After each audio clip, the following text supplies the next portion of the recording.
This is from Your Next Five Moves. Pretty good book.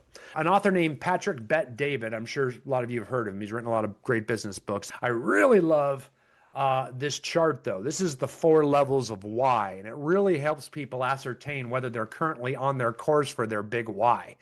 And basically, it starts down at the bottom here of this little pyramid in light blue with survival. Okay. And this is when you need to make money. You got to pay your bills.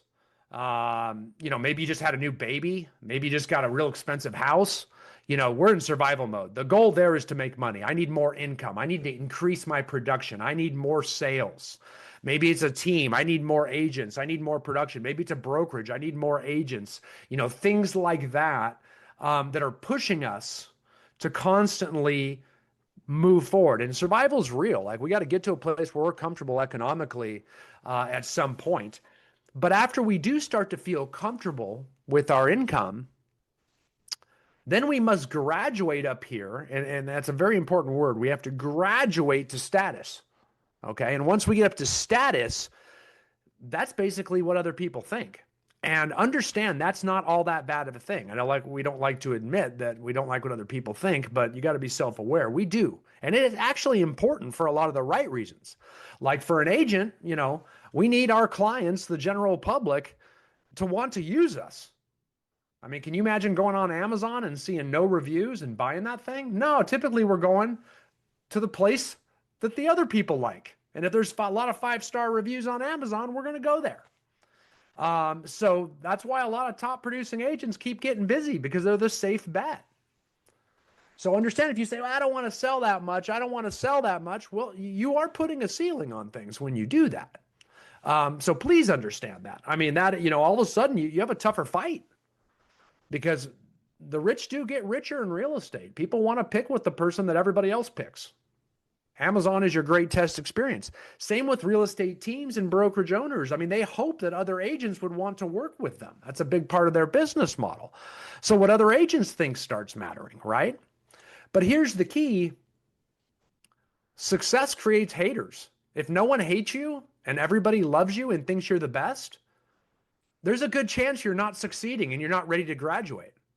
There's a real good chance. I mean, it's possible. I've seen it. I mean, I do know a few that manage to manage a lot of success and everybody loves them too. I'm not one of those guys. When I was very successful in growing my businesses over my life, man, everybody hated me. You know what I mean? And that's what happens. So if you're a top producing agent and everyone likes you, I don't know that you're a top producing agent, because people do get jealous. That's on them, not on you. You shouldn't have anything to worry about. But if you're worried about what everybody thinks of you, and you're that cautious about your success, it's going to limit your success, because you're going to be afraid of it.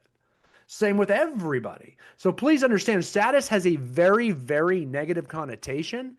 And now status has gone bad, right? Status has gone bad. So we do need a level of status if you're going to ever get out of active income production yourself and start succeeding through other people. What they think matters. What they think matters. So you have to have a good reputation. You have to be a good leader. People understand that haters hate. They won't hold that against you. So please understand there's a fine line there. And if we start limiting our goals because we're so worried about what everybody thinks, we're going to have a little bit of a problem, right? Okay, so back to my pyramid, or Patrick Bet-David's pyramid. Then once we're done with status and we've got a lot of credibility and we're successful and we are now running a business through people that's not just all our own active income, like we have to hunt and kill everything that we're going to eat. And now we're actually leveraging through other people, and other people are working with us, and we're succeeding through others. Then we can move up to freedom. And freedom, is a wonderful thing. Now we can enjoy more time with our personal pursuits, recreation, family, fitness, spirituality, travel, other business ventures that we want to really focus on, or we could even retire, you name it. That's freedom. And after we graduate from freedom, then purpose becomes our sole focus. Okay. Now we can start, maybe we want to donate, give back to the community.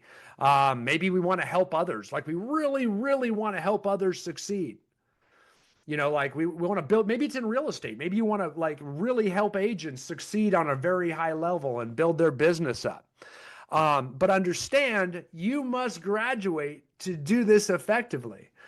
It's really crucial, because otherwise, if you're trying to do all four of those at once, you're going to be spread crazy and you're going to get frustrated. Agents are going to annoy you. You're going to get too mad when agents leave you. You're going to get too frustrated when your transactions fall out because you got to pay so much to keep your office open as a brokerage owner.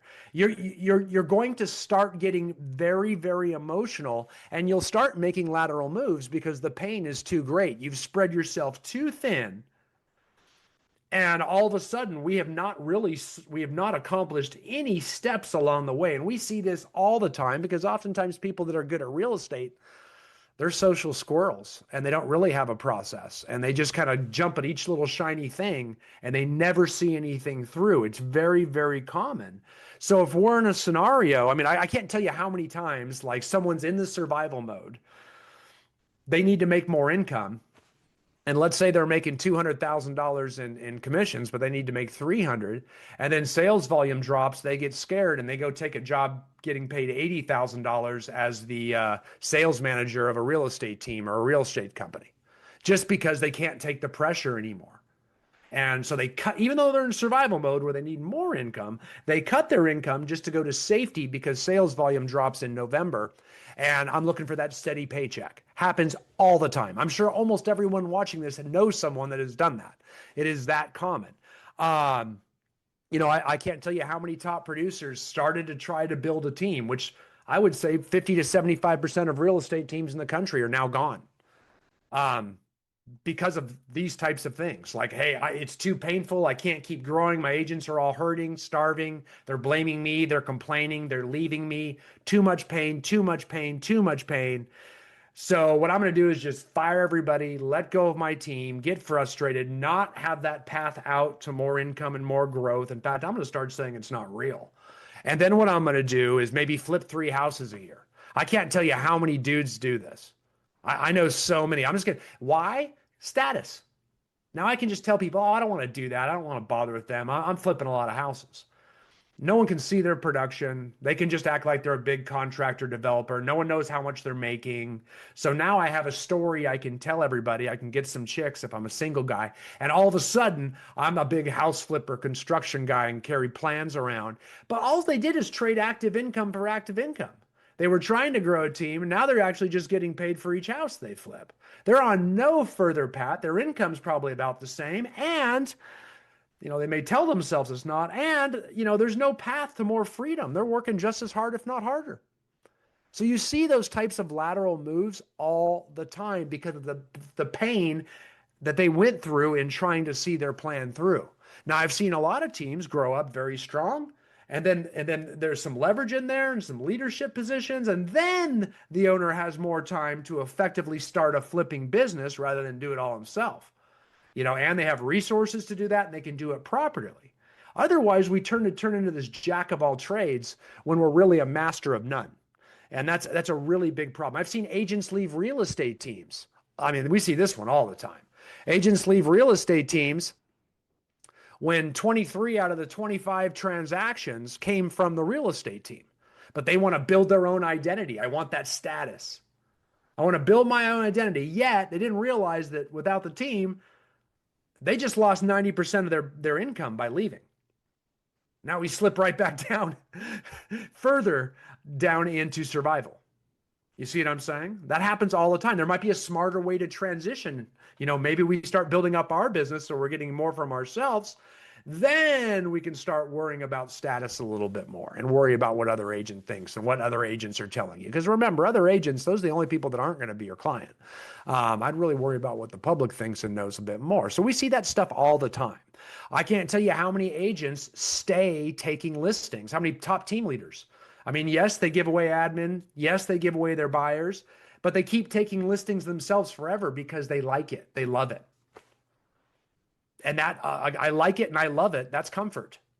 The idea of getting uncomfortable and starting allowing other people to take your listings so you can step out of production and then focus on either your personal life, your family, other business pursuits or whatever. Yeah, you may like taking listings, but try stepping out. I bet you're going to like that more.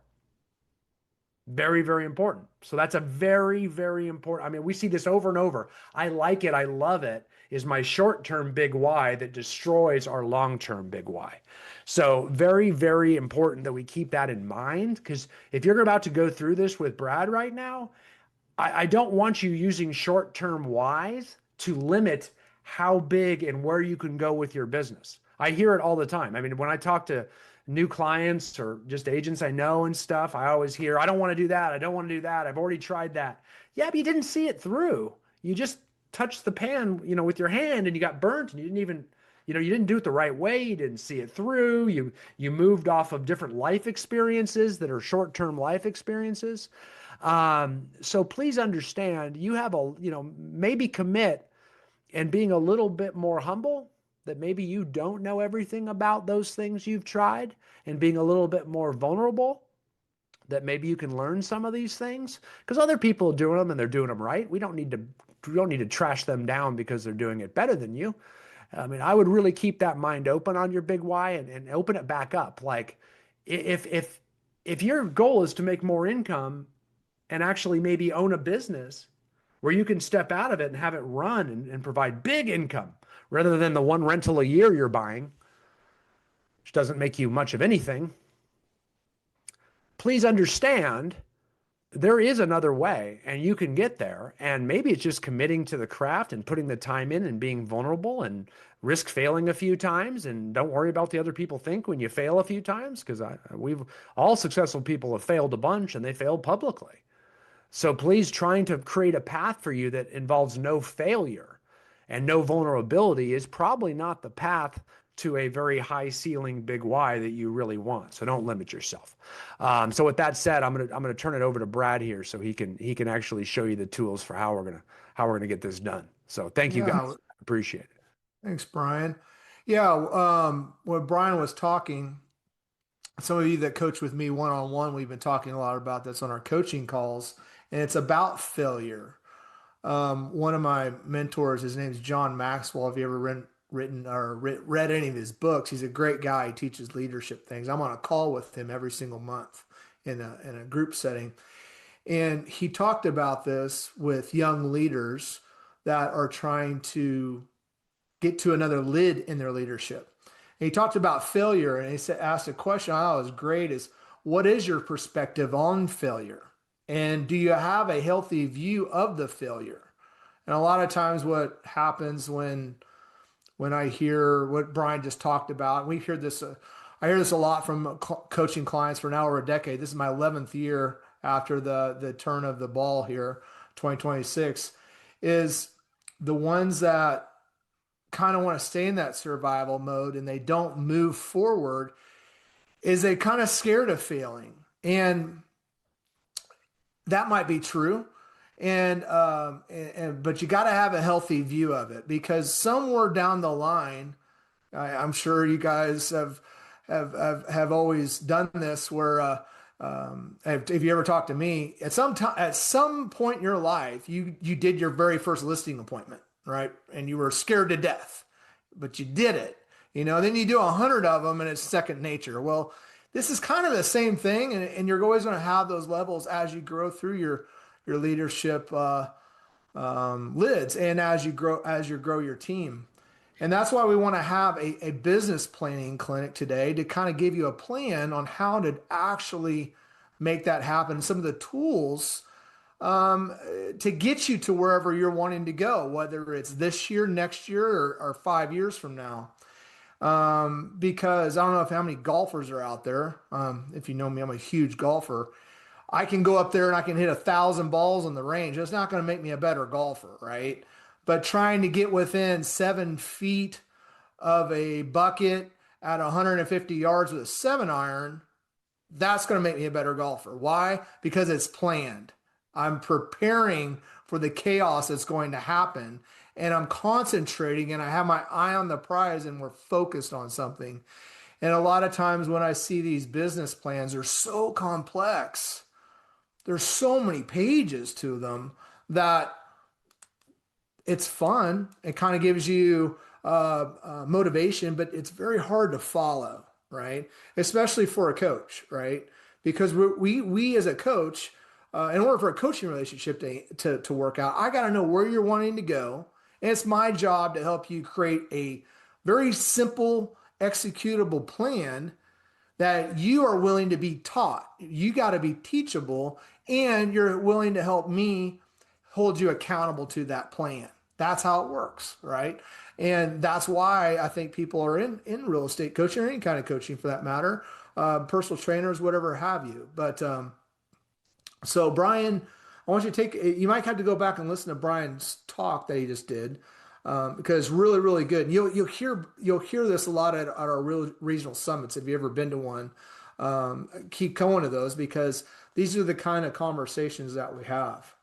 So without further ado, I'm going to kind of take you through a process that when someone says, I want to build a business plan, what are the parts to it? I'm going to show you the tools that we use here at Icenhower, and why we use it. And I'm not going to kind of go through and show you all the things, especially when I pull out spreadsheets. I immediately lose 30 people in the participants. So don't worry, I'm not going to go too nerd on you today, but I do want to show you a few of the tools that we're using. And then if you want to know more about it, we got a lot of online resources. Agent Financials is one of those that you want to look at. We also have a business planning courses, and there's all kinds of things. And I believe you're going to get those for being on our webinar today. You're going to get those anyway, so don't worry about it if you don't have them. And if you want them, just send me a direct message or an email, and I'll help you out. So where do we start? Where do we start with our business planning? Kind of after Brian kind of big pictured everything, where do we start? Well, to be honest with you, if you coach with me, I'm real blunt, and I'm going to be real blunt on this too, is I think that the biggest issue or opportunity, I want to say, in a real estate agent's life is money. Okay. Whether that's a lot of money or a little bit of money, I think that the money portion of our careers, what we do, makes us make stupid choices. And I think our stupid decisions, I should say. And I also think that it causes the stress at certain points to not go to that next level, right? You get back to survival mode real quick because, yeah, hiring an administrative assistant, maybe a director of sales, and recruiting 3 agents is a lot of work. It'd be a lot easier for me just to call my sphere and get a couple more listings, and I'm making more money. My profit's going down. I don't have any more time, but I'm making more money. I'm secure. Okay. A lot of those fears come from not knowing where your money's at, or even not knowing how to view money as a tool to fuel your business. So that's usually where I start with everybody. I'm going to share my screen here real quick. I know it should work. Everybody can see the beautiful Yosemite Mountains. Give me a thumbs up. Cool. All right. I think that's Yosemite. I think so. Yeah, it is. All right. So there's a lot of people on this call too. There's solo agents, there's broker owners, there's team leaders. And so pick your role with these tools and kind of figure out where you lie. But if I was going to pick out one tool that I think that everybody should start with when starting a business plan, it's this one right here. It's called an allocation form. And I know this is boring, and I know that it's painful, but you know what? We're going to have to do it. I got to know, especially as a coach, I got to know what your expenses are. So number one, I can help you get out of debt. I can help you put in perspective how much money you actually need when you're thinking, oh my God, I'm going broke and I need to cancel that lead source, or I need to stop mailers, or that costs too much money. I need to know this stuff as a coach, and all of our coaches do. And if you don't have a coach, you still need to know this, because you got to have a perspective on what it takes to actually really run your household. You know, your mortgage, your rent, your utilities. I'm sure you guys go out to lunches and vacations and stuff, and you have insurance and car. I'm not going through all this. Like I said, I'm going to kind of hurry it up. But at the end of the day, you got to know these figures. So pull out a couple bank statements on your personal side of things and your business side of things. You should have 2 accounts. Again, take Agent Financials to get deeper in this, and figure out how much it takes to run your monthly nut. how much do I need to run my business? I want to make sure that my assistant Amy's getting paid. I want to make sure that I still have my Zillow account. I want to make sure that I'm still paying for my coach because, without my coach, he can't give me that perspective and hold me accountable to grow and do all the things, and teach me things. I want to not cut all this because this is how I got here, right? I got to know all these numbers. And then I got to know how many houses I have to sell in order for this to happen. Now, if I'm a real estate team, this might be a little bit bigger. If I'm a solo agent, might be a little bit smaller. It doesn't really matter, but it says, okay, well, all right. So I'm just going to go to a solo agent here. All I need to do right now is sell 12 houses and I can pay all of my taxes, which I want you to at least say, I want you to save more than 10%. I really think you should be saving 25% for your taxes. I can pay my taxes quarterly. I can pay all my lead generation. I can pay anything I want, and this will cover me, right? But my goal's 17, right? Or my goal's 25. What am I going to do with that extra money? This is where it kind of gets fun, is you can, on this sheet, for example, you can allocate your funds for whatever you want to do. Maybe you want to get out of debt, or maybe you want to start investing in real estate and save up some money for cash to buy your first rental property. Maybe you want to pay for your kids' college. I'm telling you, it's really, really nice to be able to look your kid in the eye and say, you can go to college, and to wherever college you want to go to and study whatever you want. And you will have no debt at the end. That's a pretty rewarding thing. I speak from experience. And these are the types of things that kind of separate you from just kind of a wild man agent that most of us don't ever make in this business, to a business person. A business person will know where all their money is at all times, how much money they have, their budgets. They live on less than they make, and they're not real flashy, and they're just steady, and they're boring. Those are the people that really have the most maturity to grow into some of those pyramids that Brian's talking to you about. This is how they got there. Okay. So the first thing that you'd want to do is figure out this. So when I figure out how many houses you want to sell this year, or if I'm a real estate team leader and I'm coaching my agents on my team, I got to know how many units they need to sell to pay all this. And I want to know that as their team leader, because I want to help them succeed to their goal. And I don't want my people stressed. We're way more productive when we're not stressed out. We're way more productive when we're living within our means. We're way more productive when things are predictable, because chaos happens in this business, and controlling the expectation of that chaos is what business planning does. This is the first document. The second one I'm going to show you, and you've seen this a lot too, is this one right here. You can find this in our business planning materials. But it's kind of, and what I'm doing here is these are all the lead sources, and I've just put down a bajillion of them here. These are all the lead sources that we have where we got business this year. Okay. So I'm kind of going off this as an existing agent. So kind of work with me. And if you're a new agent, I'll help you out. So just chill out. But this is where all of my leads came from this year. I want to know how many leads came in. What are my costs per leads? How many units did I sell? Because I have a lot of people that get on this the first time, like, man, I thought I was getting most of my business was coming from X. Well, after I did this math, it's kind of not. And we need to look at that lead source and say, do we work on skills to increase it, convert those leads? Do we need that lead source? Is this just something cool to have for the status? Because everybody's got it. I want it too, right?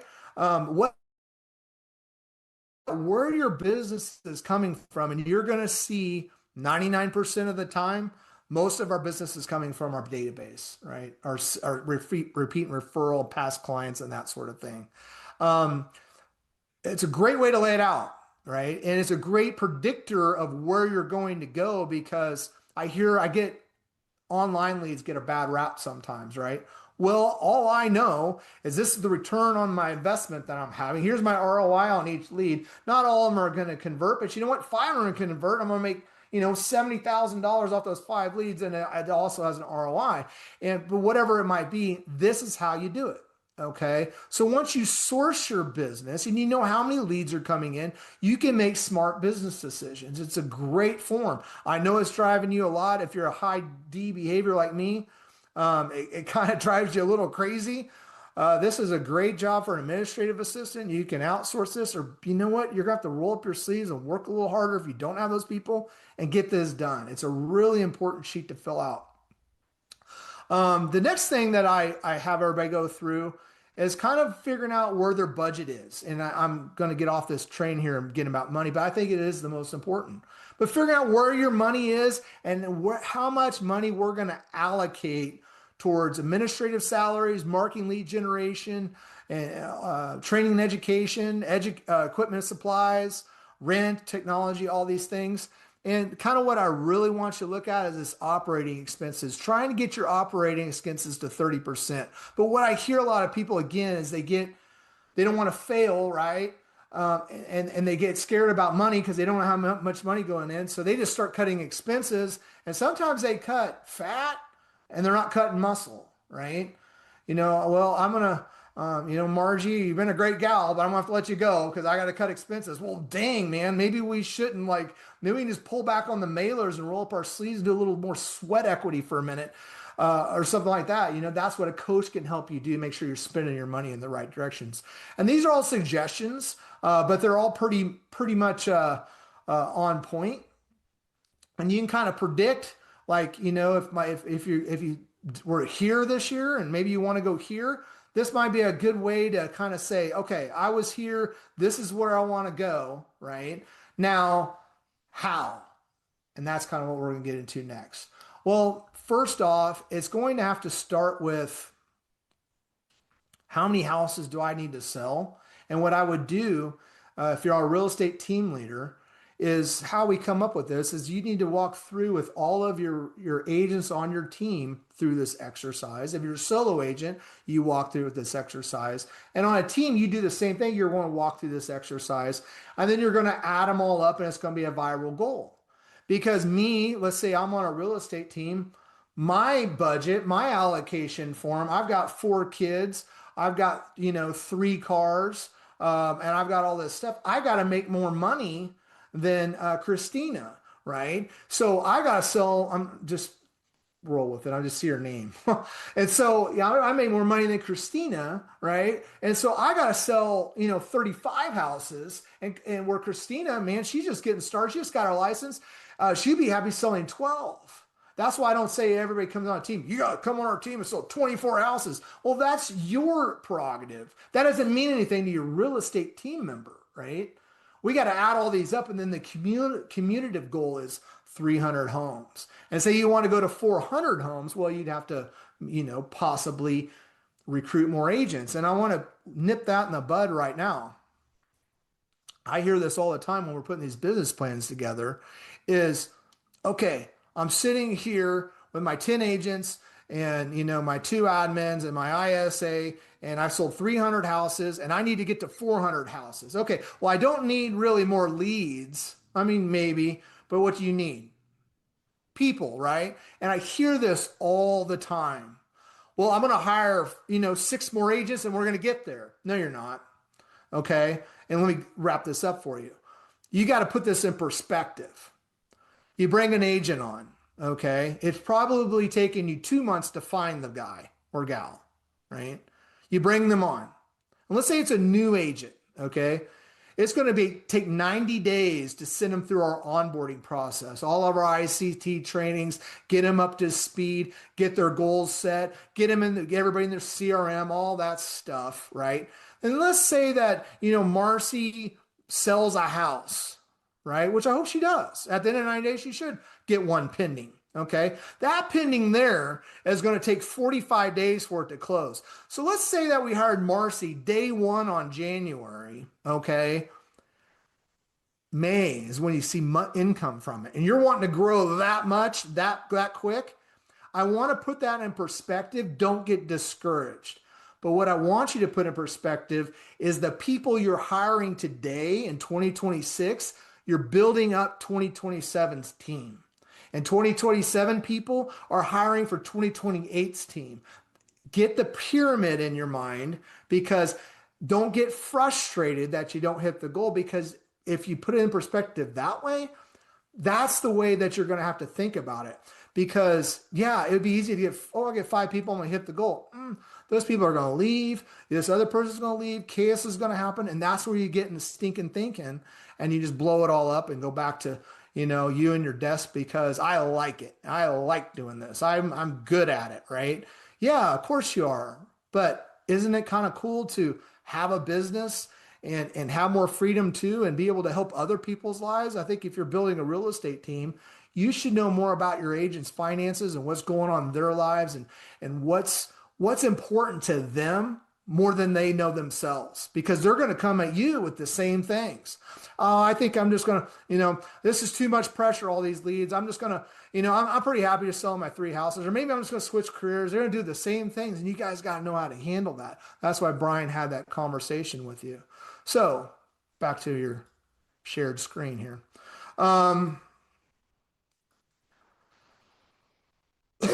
Excuse me one second. Okay. So now that's the budget side of things and sort of things. So now how do we figure out how many houses do I actually have to sell, Brad? Well, that's where we come in with my good old fashioned ICT Business Tracker. And this is our tool. This is the one we use for years. It works. It's a great tool. Jeremy is going to show you how to use a piece of software that makes our Microsoft Excel spreadsheet on steroids, but you might not be able to afford it right now. So I want to show you how to do it. And I'll kind of give you the concept. Have you ever coached with us? I'm like, yeah, we sure can do this, but we're going to use my old clunky spreadsheet for a little while till you get the concepts of it. Then we can move it into software. So let's figure out how many houses we're going to sell. And let's break that down for a second too. Let's say that you sold 12 houses this year and it's your first year in business. And I hear this a lot. Well, what do you want to do next year? I want to go do 24. And how do you set that goal for a hire? And what's the proper number to set it to? Well, it kind of depends with the time on job. Okay. If you're a brand new agent, you going from 12 to 24 is a lot easier. And team leaders, you can attest to this, than going from 300 to 400. Okay. Can you please put yourself on mute? Or Rachel, can you help me? Somebody, thank you. So how much do you increase it by? Kind of depends on time on job. So I'd say if you're, a new agent, maybe been in 2 or 3 years and you're selling 12 houses, getting to 24 might be your goal. And that's fairly easy to do. It's going to be double the work, but that's more realistic. But let's say you're selling 50 or 60 houses, you going from 60 to 120, that's a little bit unrealistic. Okay. You've been on there, maybe you got an admin, or maybe you're a small real estate team. Again, hey, I'm going to bring on 4 agents. I'm going to get to here. That's not where we want to go. So what number do I put on there? I think if you're growing at, once you get to that level by 25% year over year over year, not only is that realistic, but it puts it in perspective. And what you can do is you can take that 100 and multiply by 25% for 5 years and then see where you want to go. Now you got a vision of the finish line looks like, and you're going to be a little bit more motivated to hit the goal because you're not so dang far behind. Those are always my recommendations when we're starting this tool. If I have someone on my real estate team and they did 12 deals this year and they want to go to 50, let's be a little more realistic. Let's set a SMART goal. I think we've all heard that acronym before, a SMART goal, something specific, measurable, that's attainable, realistic on a timeline. Be smart with it, because if you make it too much, these goals aren't going to mean much, and you're not going to track your progress. So let me run you through on how to do this. So let's say that I'm Marcy and I want to sell 24 deals a year. Okay. You change the things in blues here, and I want to do 50% buyers and 50% sellers to make it easy. My average commission, I always put it here around 2.75. I know some of you guys are in a 2.25 market. Some of you guys are in a 3.5 market. 2.75 is pretty much right in the middle. And that's a good place to kind of keep that. I never make it 3 because we all do that. So no, I'm not go down that rabbit hole. And then what's my average sales price? What's your average sales price, right? So if you've been tracking this, but you should have, take all the houses you sold and what's your average sales price? Maybe not the market. Maybe your average sales price is 400 and your market's 750. Well, that'd be a good goal. I'd want to put that on my spreadsheet, right? Or my single plan business, my 135, which I'm going to show you here in just a second. But what is your average sales price? Because we're going to need that. And be realistic, okay? Know those numbers. If you're a brand new agent, know those numbers. If you're a brand new agent, you don't know what goal to put here, go back to the allocation form. How many deals do you have to sell? Okay? That's where you come up with that number. So now that I have this in here, now we have to do a little be honest. And this is where tracking comes in so handy. When we track our success, right, we can get closer to the bucket at 150 yards with the 7-iron, right? Because I can adjust. Maybe I'm taking my club back too far. Maybe I'm moving my head. Maybe I'm actually stepping and rocking on my back foot, right? Instead of just hitting 1,000 balls, right? When you track your things, no matter how tedious it is, it makes business planning a lot better and you can actually accomplish it a lot easier, right? But let me take you through this spreadsheet here real quick. So this is broken down. So I'm doing 50% sellers. And I always start from the bottom or the top down, okay? My conversion rate. And I want you to be honest with this because I have people that put 100% in here. Not 100% of your deals close, okay? As our market is shifting like it's doing the last couple of years, more and more are falling out of escrow, okay? I remember one time, this is so many years back, I lost 5 deals. I was on cloud 9, man. And I lost 5 deals in one day. One day, 5 fell out of escrow, just like that. Boy, that really puts you in a really bad mood, right? Coach said, "Hey, you're on goal for your fallout." I guess I did figure that up. It made me feel a little bit better. But when you do it this way, you kind of have to understand. I might have to sell a few more extra because some of them are going to fall out. It's going to happen. It happens to all of us. I like to go at 90%. I think it's safe. I think it's very conservative. You want to go 95, that's okay. But I kind of like 90. 90% of my deals from pending, under contract, to close. Okay. Now, here's the next number I want to talk about. And as we track these, as the market is shifting the last 2 or 3 years, we're not so good anymore, are we? Right? Remember the days that you could just call somebody and they call you and you got the listing, it's in the bag. Yeah, those aren't happening anymore. They're interviewing agents. You're going on appointments and you're not able to overcome their objections. And you're not taking every listing that you're going on right now. And if you are, you need to go take more listings because you shouldn't be at a 100% conversion rate. You need to do better because I think a healthy conversion rate for anybody would be to 80%. All of our coaching clients that have been with us forever are hitting 80%. A lot of us that come to us for the first time, they're around 60%. We'll make you better. Here's our systems. Here's our seller lead conversion course. We're going to walk you through. We're going to help you get there. Okay. 80% is kind of where our goal is going to be. But if you track this numbers forever, like last year, and you're 80%, great. If you tracked your numbers last year and you're at 60%, put 60% in here. Put what you did last year. We can work on get it from 60 to 80. That's where the business plan comes in. I'll get to that in just a second. I got to know the numbers first, okay? Now, this one here on 23, this is listings taken to sold. That is not 100% anymore either, right? This is more like, I think I squished around, but stick with me. Seller listings taken to under contract, okay? Not all of them are selling. We're going to have a few that fall out. We're going to have a few that didn't sell. We're going to have a few that changed their mind. 90% is a good one to put on there too. Now, my seller listing appointments, like I just said, the seller's listing is taken. If you did 60%, put in 60%. In Marcy's case, she's brand new. She did 60%. She just hired her first coach. Here we are. Okay, we're going to put that number in. This is the part that a lot of us get wrong. And I want to make sure that you're hearing me clearly. we got to define what this lead is. And if you can track anything, how many leads did I create? And out of those leads, how many of them converted to a sale? I almost can guarantee you from tracking this for over the last 5 years pretty intensely, 10 leads per closing. What the hell is a lead? A lead to anybody, right, is not an inquiry. It's not a ding on my phone with a phone number and an email address, right? A lead is somebody that I've had a conversation with. I know when they want to buy something, why they want to buy something, where they want to buy something, how we're going to buy it. I'm probably going to be their agent. They have a level of interest in buying a home, either now or in the near future. That's a lead, right? It's somebody on my inventory pipeline report.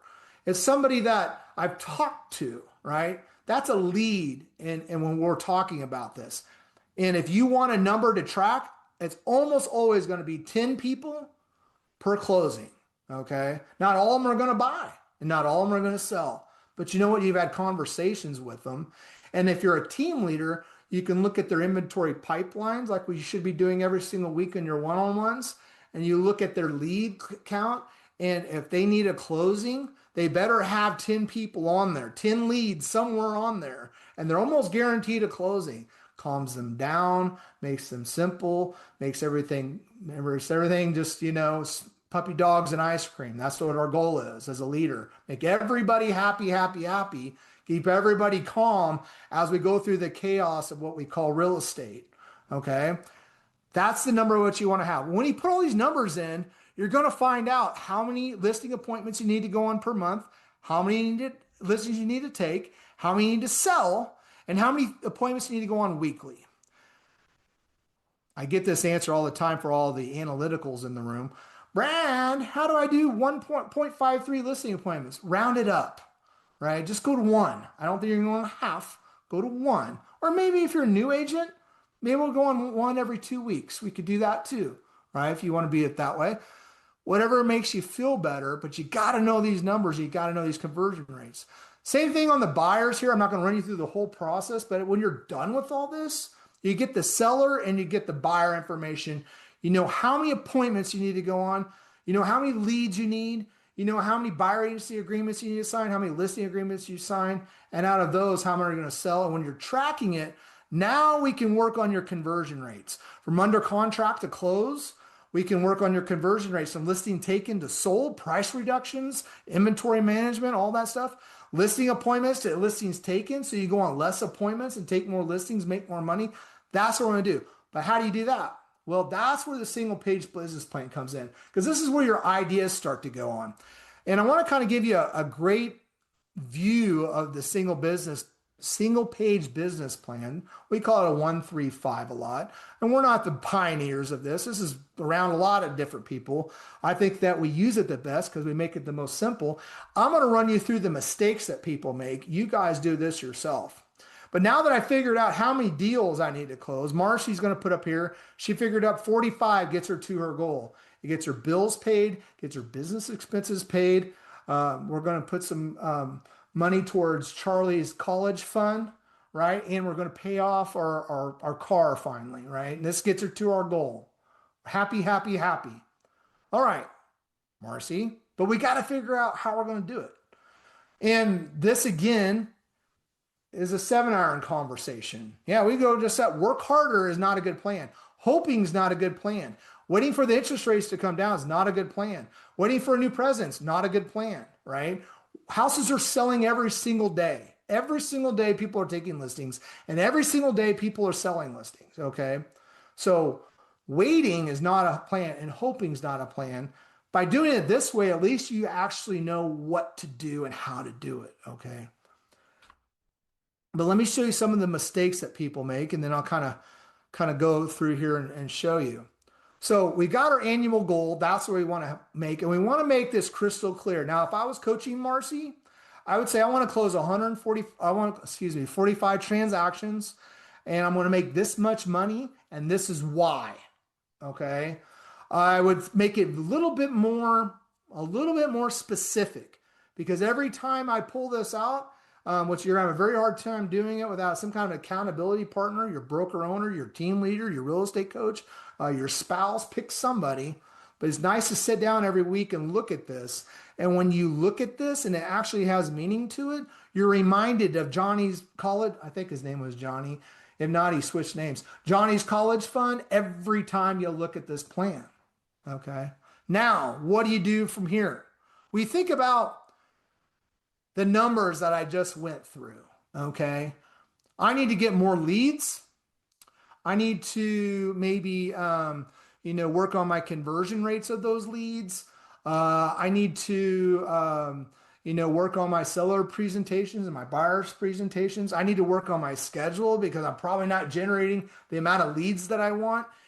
It's going to get you an Ideaville. Okay. Ideaville is a horrible place to be too. Okay. Now I know people because I've done it and I know you guys have done it too. You go to a conference, hopefully it's ours, and then you come back and you have all these ideas. Oh my gosh, we're on ideas. All this stuff I want to do, all this cool stuff I want to do now. The 135 business plan keeps us focused, keeps us going towards the goal. They might be great ideas. Okay, well, I might have to erase something on here, or I'm going to put it on a Google Doc and we're going to talk about it next year. Because the 135 business plan is our GPS to getting to our 45 transactions so we can send Johnny to college, right? That is a cool idea. It's a cool lead source. I love homes.com. It's a great lead source, right? It's not in my budget. It's not on my 135. If I want to do it, I have to cancel something, or maybe I just put that on as something I might do later. Okay. That's how you want to use this. This is your permission sheet to make decisions on your business. A lot of times you'll hear me say, if you coach with me, I'll say, has your business given you permission to make that move? Well, this is what I mean. If you don't know, I just cracked the code for you. You got to look at this and you got to look at your dashboard and look at these things. So once we put this goal up here, we got to do 3 key focus areas. And I want these to be big, 50,000 foot flyover things, okay? Big achievements. I want to establish an online presence, not really specific. I'm going to lead generate for new business daily. I'm going to organize my SOI and CRM database and systematically grow and contact it. Let's say that solves all of Marcy's problems as an example. Team leaders, we have samples for you. So you see team ones, broker owner ones, and all these examples kind of get your idea flowing and get this rolling. But you want to make these pretty big, okay? Something that you can't go out. I can't go out and establish my online presence this week, right? But you know what I can do? I can do this by November of next year, and I can chop at this big oak tree all year long to do it. That's what the focus areas are. These are the focus areas where we're going to go, okay? Now, the issue is, this is where it kind of gets into the meat and potatoes, is we have these 5 tasks down here that we do, okay? So let's do our online presence, for instance, all right? I'm going to set up and update all my social media network profiles, establish general action plans for communication on each network. This is the one that I really like because this is a great example. I'm going to get four agent websites, my seller site, my buyer site, my farming site, and my blog. See, I can't do that in a day. I can't do that in a week. But you know what I can do? I can do the sellers in quarter 1, buyers in quarter 2, farm in quarter 3, and blog in quarter 4. I separate it. Your calendar is your scoreboard. And if you look at it, are you winning or are you losing? Calendars tell you these things. So I tell everybody, I was talking to, shout out to Jeremy Qualley, some North Dakota, who's been coaching with us forever. I told him this yesterday on a coaching call. I want a year-to-glance calendar. I prefer this one called Big Ass Calendar. It's great. It's a whole year. So you know your vacations. You know when that seller website's going to be done. You know when all your client events are for the year. You can glance at it and you can see it and your team can see it and you know exactly what you're doing. 4th of July, shocker, is on the 4th of July every year. But it's amazing the amount of people that come to 4th of July and start panic mode. Oh my God, the 4th's coming. Yeah, dude, every year on the 4th, understand calendar and basic time management makes this a lot easier. That's a big tidbit because now I can break these down and I can have little goals and I can kind of work on this every single week.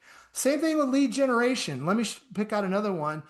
Being faithful to my calendar time block and my lead generations. That's a great idea, but is that kind of really going to help this? I don't know, right? Maybe. What I would probably do on here is be a little bit more specific. Say I'm going to be faithful to my calendar. I'm going to I'm gonna role play my practice. I'm gonna role play and practice my scripts every day at 8:30. Or I'm gonna call everybody. I'm gonna call my COI. I'm gonna do my letter groups every day at 9 o'clock. And I'm not gonna let that one thing ever gone. It's like I got $100 million listing appointment or $1 million listing appointment on 9 o'clock that day. That's what I'm gonna do. Make it more specific. All right. And when you make it small like that, they're a little bit more easier to manage. And it's a little bit more easier to hold yourself accountable to. Now, let's say that I go to a conference and they got this great new CRM, right? Well, I've already attended the CRM trainings to help get everybody uploaded in campaigns. Do I really want to switch CRMs right now? I just worked my butt off for 9 months getting all the people that I had in this thing, okay? That's where that's a good example of kind of blocking this and using this as a guide to kind of get you to where you're going. The 1-3-5s work when you work the plan, okay? When you work the plan. And I will also want to let you know, this is a year plan. It takes a year to do this, right? It might take a year to get that habit of lead generating for 3 hours a day. Contacting 50 people a week, it might take a year to get that goal. It's a yearly business plan. So where do you start? You got to start somewhere. I want you working this in little sections, little manageable sections throughout the year. Let me give you an example. Where do you start? This is how I tell everybody to do it. List everything here, 1-15, and what's the most important? Maybe with the top 2. What are the things that are going to move the needle the most? Let's start there.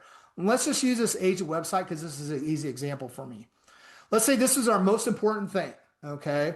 Maybe on week 1, I want to go and interview 2 or 3 website companies. That's one, okay? Week 2, I'm going to pick one.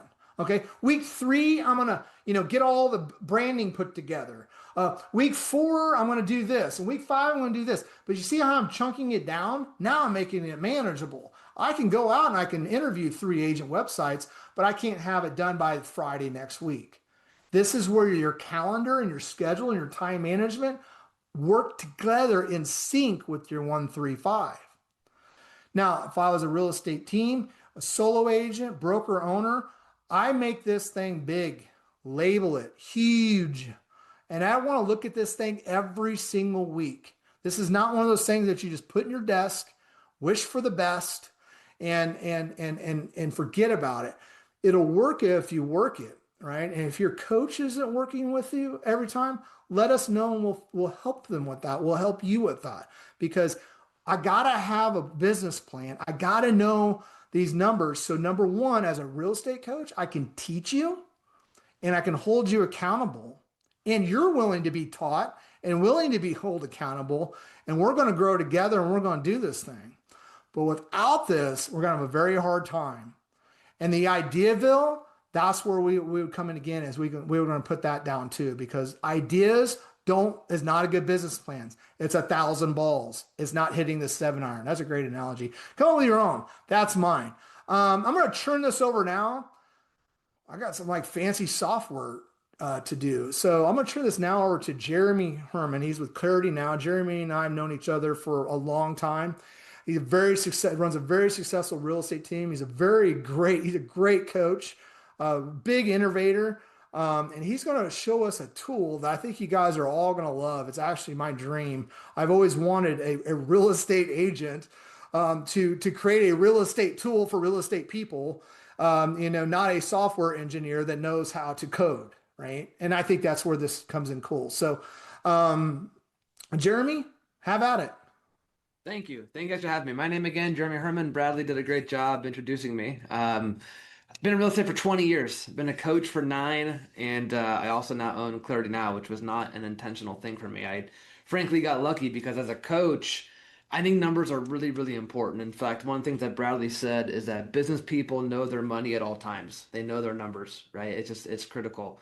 And I found that a lot of people just kind of stink at that. And it's not their fault. They want to know it, but spreadsheets are hard, right? I know that glazed over look at everyone's eyeballs and spreadsheets come up. They're hard. Even a good spreadsheet doesn't always give all the reporting that you want.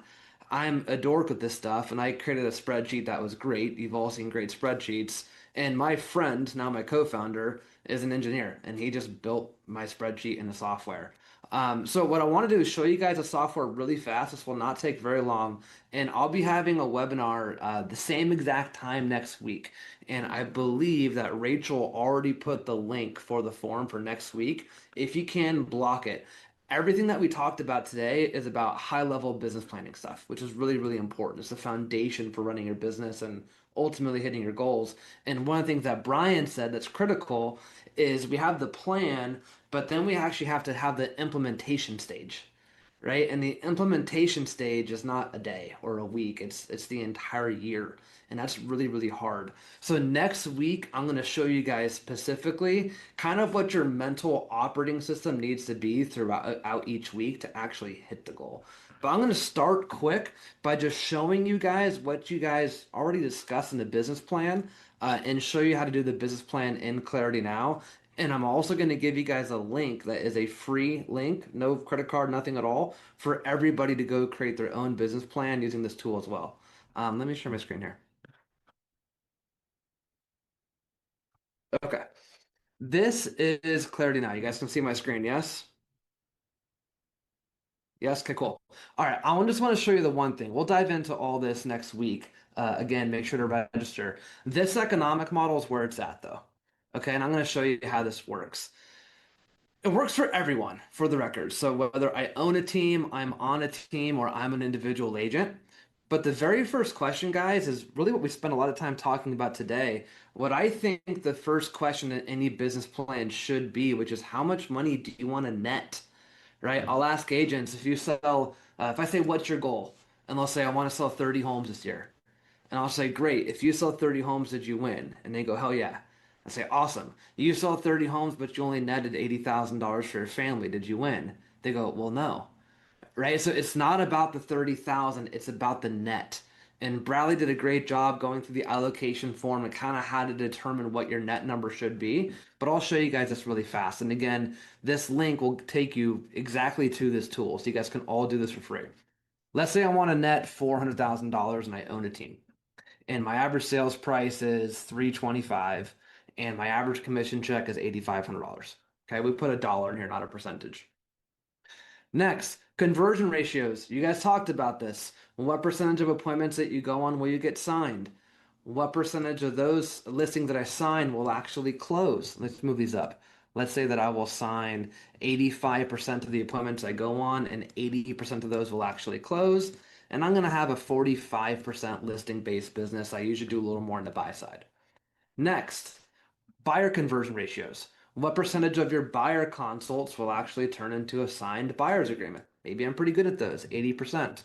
But only 60% of those that sign a buyer's agreement will actually close on a home, right? Bunch of reasons why not. Next, on average, how much do you intend to spend on your business per month? This is again the allocation form that you guys talked about. I selected I own a team here. So in this case, I have a couple of staff. I have lead generation. I certainly have coaching. Maybe I'm spending $35,000 a month. Okay. And we also have a budget model and a lead gen model to go a lot deeper here as well. Like Bradley talked about the budget model. We're broker agnostic. So this is saying, does your company have a cap? Right? If not, what percentage of your commissions goes to your broker? So we have customers from all walks of life in real estate. Let's say I do work for a capping model and I have a $25,000 cap and I don't have a franchise fee. Okay, next. This is the one slide if you own a team, it's really, really important. And frankly, it's kind of why I made this so hard. What this is saying, since I own a team, this is saying how many listings and how many buyers am I personally going to do? Right? Because if I'm out of production, I'm no longer selling homes. My team is selling everything. Therefore, there's a split paid on every single transaction. That's going to drastically change the amount of units that I need to net the number that I desire. Or if I'm still heavily in production and I don't make a split, all that money goes to the company, which is how most teams operate, it's also going to change the math. So let's say that in this case, I'm still in production. I'll do 35 listings and I'll do 20 buyers. I'm still working hard. Count me in for 55 myself, but we're not hitting this goal by me selling 200 homes alone, right? I'm doing 55. The rest has to come from the team. And then here's the average split I pay my team on the listing side, and here's the average split I pay my team on the buy side. Now, note, if you're on a team, you will not see this because I selected I'm on a team. Instead, it will say, on average, what percentage do you get paid from your team? If you're an individual agent, which many of you are, you just won't see this at all because it's not applicable to you. So this one here is only if you own a team. Next, do you have an ISA department or a showing assistant department? Is there any department in your company that makes a percentage of every sale? I'll say no. How many referral fees do I think I'll send out? This includes agent referrals, Zillows, home lights, all the stuff, right? Maybe I do a decent agent business. I also do a lot on Zillow. I'm going to say we do around 20 referral fees a year. And on average, I'll say we spend about 28% in referral fee, or the referral fee is 28%. Last part of the cost of sale. Do you pay like an admin bonus in every closed listing, every closed buyer, or are you utilizing a TC company? That's a cost of sale. Let's say that my admin team makes a $100 bonus. It goes into the admin pot. That's what they get bonus at the end of the year. Every sale, $100 goes to the admin team. The last part is really important. It's seasonality. What percentage of your business happens per quarter? I think Brian talked about this a little bit in the beginning. I hit submit, and now everybody in the industry, let alone you guys, now have a business plan based on net profit. To walk through this, if I want to net 400 grand, it's about 50 million, about 1.3 in GCI, 153 units, 69 listing sales, 84 buyer sales. I said I would do 35 listings and 20 buyers myself. Now, here's the key if you have a team. Bradley spent a lot of time on this. Here's how many sales I need from my team. I need 34 listing sales from my team and 64 buyer sales from my team. So I need 98 sales to come from team members. This now goes to the question, do you have the people on your team today that can actually accomplish that? Which Bradley spent a lot of time on. That's a big challenge in the recruiting question. My cost of sale is a specific number. I have my cap. I have my agent compensation. I have my referral fees, my admin bonuses. That's going to be about 37%. 820 is my gross profit, but I'm going to spend 420 on the business, 35,000 a month. That's about 32%. In this case, I'll be about 31% profitable. And here's how many appointments that I have to go on to ultimately hit that goal. Go on 101 listing appointments to get 86 signed. But that's not how I say this, by the way, because I think that we have a tendency to think we're better than we are. And I like to trick ourselves into success with conversion ratios. I need to get 86 listings signed and allow for 17 to not sell. Right? Allow for 17 to not sell. If I say I need to take 86 and close 83, I'm only allowing for 3 out of 86 to not sell. So that's going to be a good question for yourself. Do you feel comfortable with that? Going 175 buyer consults to get 140 agreements signed and 84 of them to ultimately buy a house. So you guys can all create this business plan. I'm going to go ahead and put this link in here for you guys. This is a 100% free tool that we have. Hold on one second here. Let me copy this. Okay. So in the chat box is that link to that free tool. But the main thing, guys, that the tool is just a tool. One of the other things that Brian mentioned when he was speaking is that very few people, I think he said less than 5%, actually have their business plan in front of them throughout the entire year, which I completely agree with. So then we lose sight of it. Make sure to join us in the webinar next week. I'm going to go through this a lot deeper, but it's not so much about clarity now. It's about how to think about your business to stay focused each week. And also, too, Rachel, one thing for you to know as well, and really the Icenhower crew, is we're about to launch our Black Friday sale next week. So if you guys do decide to sign up, I'll tell you right now, it's going to be 40% off for 12 months. It's an insane sale. So you guys will all have access to that if you guys choose to. So hit register. See us next week. Bradley or Brian, any feedback on this or any questions from me that I can answer before we end? Man, this is great. And you're all, if you're going to get a link, I know some of you guys might be on a watch party or something, or you might be driving. You're going to get an email, okay, with this recording and all these links and all the things that I showed you and everything that you have. If you're one of our ICT clients, you have all this anyway, but maybe not Jeremy's link, but you're going to get it. If you don't get it, just reach out. We're pretty cool to help you. Like, we want to help you. So we'll make sure that you get everything. But I love this, Jeremy. This is great stuff. I really, that we've needed this for a long time. You know, somebody that coach and coaches a big team and understands our business and understands our language to come out with a tracking tool Well, thank you. that can really help us. Brian mentioned in the beginning that people have a goal and they lose sight of it and they fall off track or change the goal, right? You guys just saw a glimpse, but that's been 6 years of writing code, right? Yeah. It's been I a long know time. I think we've talked about this long time ago. You've been at it a while, so we appreciate you, man.